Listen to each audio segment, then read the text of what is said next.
దేవుని ఘనమైన శ్రేష్టమైన పరిశుద్ధ నామమునకు మహిమాస్తుతి ప్రభావములు కలుగునుగాక. బాగున్నారా? మరి ఒక నూతన దినాన్ని దేవాది దేవుడు మనందరికీ కూడా ఆయన అనుగ్రహించి ఉన్నారు. ఈరోజు శ్రేష్టమైనటువంటి దినం. మీరందరూ కూడా దేని బిడ్డలారా దేవునితో సమయాన్ని గడిపారని, ప్రార్థన చేసుకున్నారని, వాక్యం చదువుకున్నారని నమ్ముచు ఉన్నాను. దినం ప్రార్థన చేసుకుని ప్రభు సిద్ధపరిచిన వాగ్దానమును ధ్యానం చేసుకుందాం. ప్రార్థన. పరిశుద్ధుడా, నీ కొందనాలు. ఉదయకాల సమయంలో మేమందరం నీ సన్నిధికి వచ్చి ఉన్నాము. ఈరోజు మాతో మీరు మాట్లాడండి, మమ్మలను సరిచేయండి, ఆస్వాదించిన కృపలో భద్రపరచమని యేసు నామమున అడిగి వేడుకొనొచ్చు ఉన్నాము మా పరమ తండ్రి, ఆమేన్. ఈ దినం దేవుని వాగ్దానం చదువుకుందాం. బైబిల్ గ్రంథాలు తెరవండి. సామెతల గ్రంథము 8వ అధ్యాయము 32వ వచనమును చదువుకుందాం. కావున పిల్లలారా, నా మాట ఆలకించుడి, నా మార్గములను అనుసరించి వారు ధన్యులు. దేని స్తోత్రం. భక్తుడైనటువంటి సొలొమోను పలుకుతున్నటువంటి మాటలు. దేని బిడ్డలారా, దేవుని వాక్యము శ్రేష్టమైనటువంటి వాక్యము.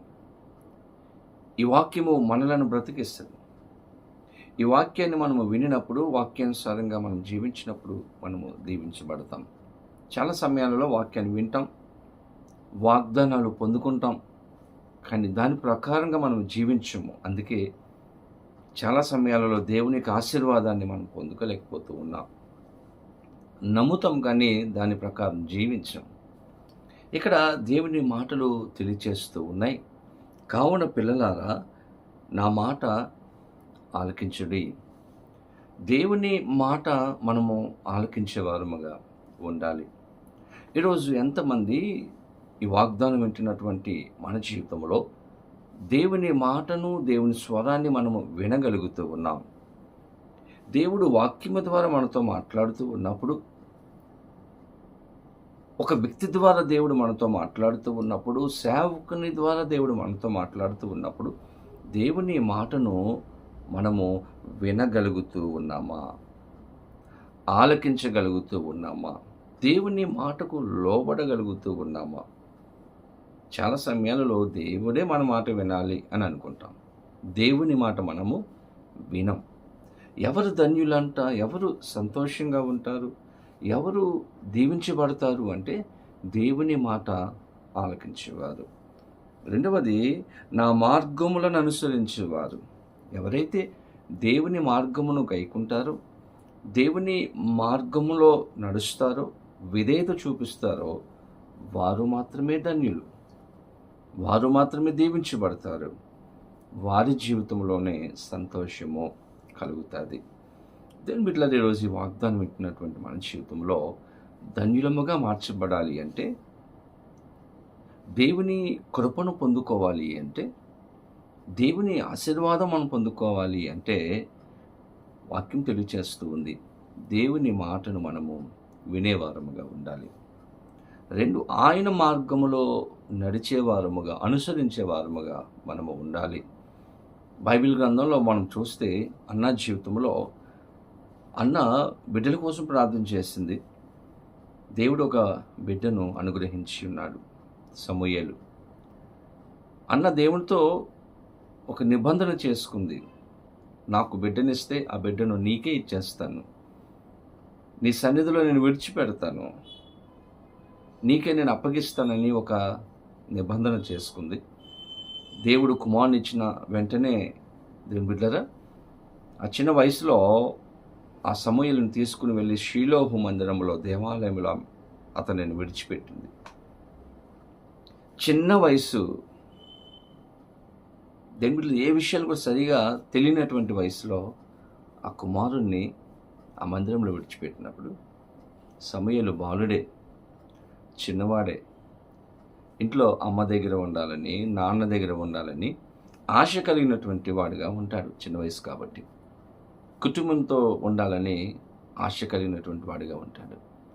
కానీ చూడండి, చిన్న వయసులో తల్లికి, తండ్రికి, కుటుంబమునకు దూరంగా ఉండి, దేవుని సన్నిధిలో ఉండి దేవుని మాట వింటున్నటువంటి వ్యక్తిగా ఉన్నాడు. దేవుని మాట వినడం మాత్రమే కాదు, దేవునికి పరిచర్య చేస్తూ ఉన్నాడు. దేవుని మార్గములో నడుస్తున్నటువంటి వ్యక్తిగా సమూయేలు ఉన్నాడు.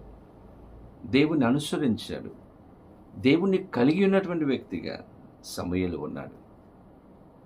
దేవునికి ఇష్టమైనటువంటి జీవితాన్ని ఆ దేవాలయంలో సమూయేలు జీవించాడు. ఏలీ కుమారులు అలా జీవించలేకపోయారు. వారు పాపంలో జీవించారు. సమూయేలు మాత్రం దేవుణ్ణి అనుసరించాడు. దేవుని మాటకు విధేయత చూపించాడు. అందుకే బాలుడైనటువంటి సమూయేలు దేవుళ్ళు ఎదుగుతూ ఉన్నాడు. అతడు ఒక గొప్ప ప్రవక్తగా రావడానికి దేవుని బిడ్డలతో దేవుడు కృప చూపించాడు. దేవుడు సమూయేలును వాడుకున్నాడు. దేవుని స్తోత్రం. ఒక ఆశీర్వాదాన్ని సమూయేలు పొందుకున్నాడు. గల కారణం దేవుని మాట విన్నాడు, దేవునికి లోబడ్డాడు, దేవుని అనుసరించాడు, దేవునికి ఇష్టంగా జీవించాడు. ఈరోజు మనం కూడా అలా ఉండగలిగితే, దేవుడు నచ్చే జీవితాన్ని ఈ లోకంలో జీవించగలిగితే, దేవుని మాట వినగలిగితే, దేవుని మాట వినడం కష్టం. పాపం చేయకూడదు, అబద్ధాలు ఆడకూడదు, నీతిగా జీవించాలి. ఎన్నో కండిషన్స్ ఉంటాయి. ఆ నిబంధనలకు మనము లోబడి దేవునికి ఇష్టంగా ఈ లోకంలో బ్రతికితే ఖచ్చితంగా ఈరోజు దేనికోసమైతే మనం ప్రార్థన చేస్తున్నామో, దేనికోసమైతే ఎదురు చూస్తున్నామో అది ఖచ్చితంగా మనకు అనుగ్రహిస్తాడు. మనము ధన్యులము. దేవాది దేవుడు ఈ వాగ్దానము మనందరి జీవితంలో నెరవేర్చి మనకు సహాయం చేయను గాక. పరిశుద్ధుడా నీకు వందనాలు. ఉదయకాల సమయంలో మాకు ఇచ్చిన శ్రేష్టమైన వాగ్దానమును బట్టి మీకు వందనాలు. మీ మాట వినేవారముగా, నీ మార్గములో నడిచేవారముగా, నీ యొక్క బిడ్డలుగా ఈ లోకంలో జీవించే వారముగా ఉండడానికి మాకు సహాయం చేయండి. ఈ వాగ్దానం వింటున్నటువంటి ప్రతి ఒక్కరి జీవితంలో అద్భుతం చేయండి. దేనికోసమైతే ప్రార్థన చేస్తున్నారో, మిమ్మల్ని అడుగుతున్నారో వారి జీవితంలో గొప్ప కార్యములు చేసి సమాధానం, సంతోషం అనుగ్రహించమని, ఈ దినమంతా రెక్కల చాటును భద్రపరచమని యేసు నామమున అడిగి వేడుకొనుచు ఉన్నాము మా పరమ తండ్రి. ఆమేన్. తండ్రి, కుమార, పరిశుద్ధాత్మ త్రియేక దేవుని యొక్క దీవెన ఆశీర్వాదము సదాకాలము కలుగును గాక. ఆమేన్. దేవుడు మిమ్మల్ని దీవించును గాక. ఆమేన్.